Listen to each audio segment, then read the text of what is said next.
एक शेर हिरनी का शिकार करने के लिए उसका पीछा कर रहा था।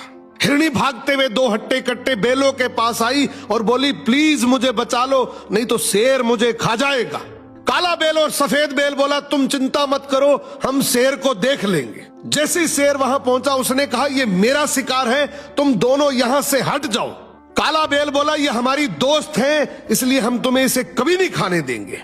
शेर बोला, तुम गलत कर रहे हो। सफेद बेल बोला, तुम जो करना चाहते हो करो, लेकिन ये हिरनी अब हमारी सुरक्षा में है। शेर बेबस होकर वहां से चला गया और सोचने लगा, इन बेलों को अलग कैसे किया जाए। तभी शेर ने लोमड़ी को बुलाया और कहा, कैसे भी करके इन दोनों बेलों को आपस में लड़वा दो।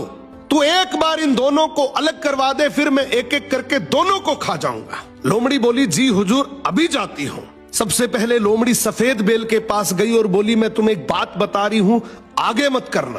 बोली, तुम बहुत सुंदर और समझदार हो, जबकि काला बेल तुमसे जलता है। फिर लोमड़ी काले बेल के पास गई और बोली, तुम इतने हट्टे कट्टे, इतने ताकतवर हो, जबकि सफेद बेल कहता है कि हम दोनों शेर से इसलिए बचे हुए हैं क्योंकि मेरे में समझदारी है, वरना शेर कब का ही हमारा शिकार कर लेता। ये तो गलत बात है, मेहनत तो तुम ज्यादा करते हो और सारा क्रेडिट वो ले रहा है। अब धीरे धीरे दोनों बेलों में लड़ाई शुरू हो जाती है और एक दिन ऐसा आया कि दोनों ने अलग अलग रहने का फैसला कर लिया। इसी बात का फायदा उठाकर शेर सबसे पहले काले बेल के पास जाता है, उसका शिकार करके उसको खा जाता है।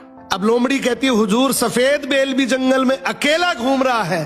शेर तुरंत उसकी तरफ दौड़ता है और उसे भी अपना शिकार बना लेता है। इसीलिए कहते हैं, भाई भाई जब तक साथ हैं, कोई कुछ नहीं बिगाड़ सकता।